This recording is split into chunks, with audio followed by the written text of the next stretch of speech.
ये किताब एक आत्मकथा है, एक ऐसे इंसान की जो एक छोटे से गांव में पैदा हुआ, जिसके घर में गरीबी थी, जिसने बचपन में अखबार बेचे, और उसी इंसान ने एक दिन भारत को अंतरिक्ष और मिसाइल की ताकत दी।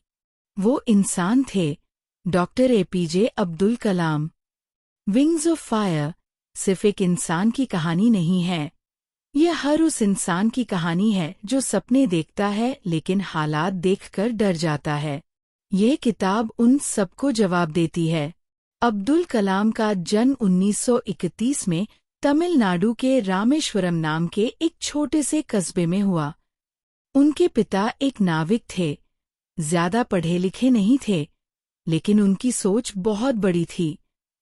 वो हमेशा कहते थे, बेटा, जिंदगी में जो भी तकलीफ आए, उससे डरो मत, उससे सीखो। ये बात कलाम के दिल में हमेशा के लिए बैठ गई। बचपन में परिवार की मदद के लिए वो सुबह सुबह अखबार बांटते थे और फिर स्कूल जाते थे। लेकिन उनकी आंखों में एक सपना था, आसमान को छूने का। पहला बड़ा सबक है, गरीबी सपनों की दुश्मन नहीं होती। कलाम के पास पैसे नहीं थे, रिसोर्सेज नहीं थे, लेकिन जज्बा था। उन्होंने हर मुश्किल को एक सीढ़ी की तरह इस्तेमाल किया। जब उन्हें फाइटर पायलट बनने का सपना था और वो सिलेक्ट नहीं हुए, तो टूटे नहीं। उन्होंने उस रिजेक्शन को एक नई दिशा की तरह एक्सेप्ट किया, और उसी दिशा ने उन्हें भारत का मिसाइल मैन बनाया। कलाम कहते थे, सपने वो नहीं जो सोते वक्त आते हैं, सपने वो हैं जो सोने नहीं देते। दूसरा सबक है, एक अच्छा गुरु जिंदगी बदल देता है। कलाम की जिंदगी में कई ऐसे गुरु आए जिन्होंने उन्हें सही दिशा दी।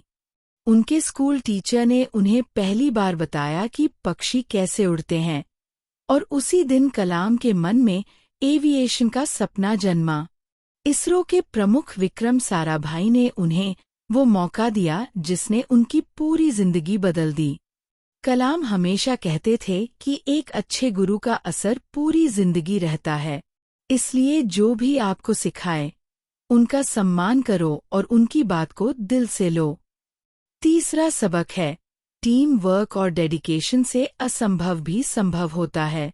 जब कलाम इसरो और डीआरडीओ में काम कर रहे थे, तो उनके सामने कई बार ऐसी सिचुएशंस आईं जब लगा कि यह प्रोजेक्ट कभी सक्सेस नहीं होगा। रॉकेट्स फेल हुए, मिसाइल्स ने काम नहीं किया, बजट कम था, टेक्नोलॉजी नहीं थी। लेकिन कलाम और उनकी टीम ने हार नहीं मानी। हर फेलियर से सीखा, हर गलती को सुधारा और आगे बढ़ते रहे।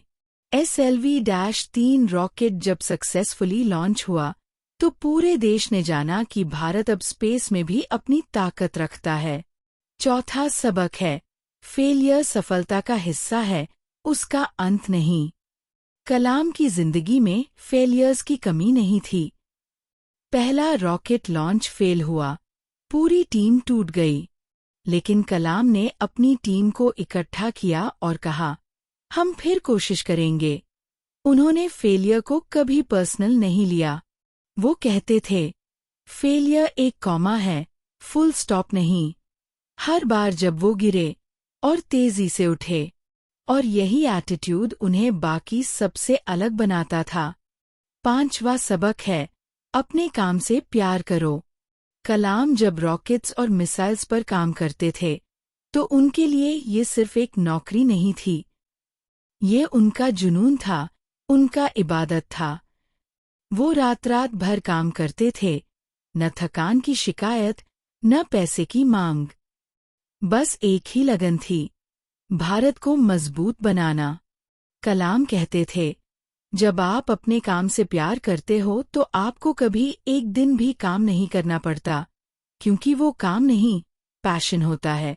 छठा सबक है, धर्म और इंसानियत से बड़ा कोई धर्म नहीं। कलाम एक मुसलमान थे, लेकिन उन्होंने कभी अपने धर्म को अपनी पहचान नहीं बनाया। वो रामेश्वरम के मंदिर में जाते थे, गीता पढ़ते थे, नमाज भी पढ़ते थे। उनके सबसे करीबी दोस्त और गुरु हिंदू थे। वो कहते थे, इंसान की पहचान उसका धर्म नहीं, उसके काम है, उसका किरदार है। एक ऐसे देश में जहां धर्म के नाम पर लड़ाइयाँ होती हैं, कलाम की ये सोच आज भी एक बड़ा सबक है। 7वां सबक है, देश के लिए सोचो। कलाम के जीवन का सबसे बड़ा मकसद था भारत को एक डेवलप्ड नेशन बनाना। वो चाहते थे कि 2020 तक भारत दुनिया की एक बड़ी ताकत बने। उन्होंने अपनी पूरी जिंदगी इसी सपने को दी। राष्ट्रपति बनने के बाद भी उनकी सादगी वैसी ही रही। कोई दिखावा नहीं, कोई अहंकार नहीं। वो कहते थे, एक छोटे से गांव का लड़का राष्ट्रपति बन सकता है तो कोई भी कुछ भी बन सकता है। बस सपना बड़ा रखो और मेहनत से पीछे मत हटो। इस किताब का सार यही है, जिंदगी में हालात कभी परफेक्ट नहीं होते, लेकिन जो इंसान अपने सपनों को जीवित रखता है, मेहनत करता है, फेलियर से सीखता है और अपने देश और समाज के लिए कुछ करने की चाहत रखता है, वो एक दिन जरूर इतिहास बनाता है। APJ अब्दुल कलाम उसी सच की सबसे बड़ी मिसाल हैं।